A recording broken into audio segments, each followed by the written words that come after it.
اللہ کے دشمنوں سے، اللہ کے دشمنوں سے، مسلمانوں کے دشمنوں سے لڑنا میدان جنگ میں، اللہ کے نبی صلی اللہ علیہ وسلم نے فرمایا الجہاد فی سبیل اللہ ذروۃ سنامہ الجہاد فی سبیل اللہ، یہ اس دین کے اندر وہ درجہ رکھتا ہے جو جانوروں میں اونٹ کی کوہان کا درجہ ہے۔ اونٹ کی کوہان نہ ہو تو آپ پہچان نہیں پائیں گے۔ تو ایک مسلمان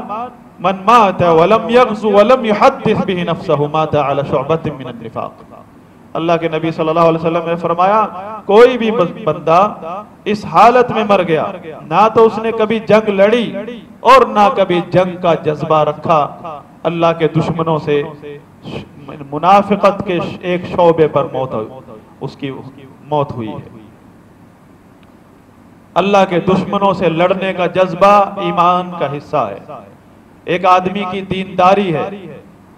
اس کی نیت رکھنا، اس کا ارادہ رکھنا، اس کا جذبہ رکھنا، اور اللہ کے دشمنوں سے لڑنے والی آرمی سے محبت کرنا، ان کی سپورٹ کرنا دعاؤں کے ساتھ اور عملی طور پر جس طرح ہو سکے، یہ اس عمل کا حصہ ہے۔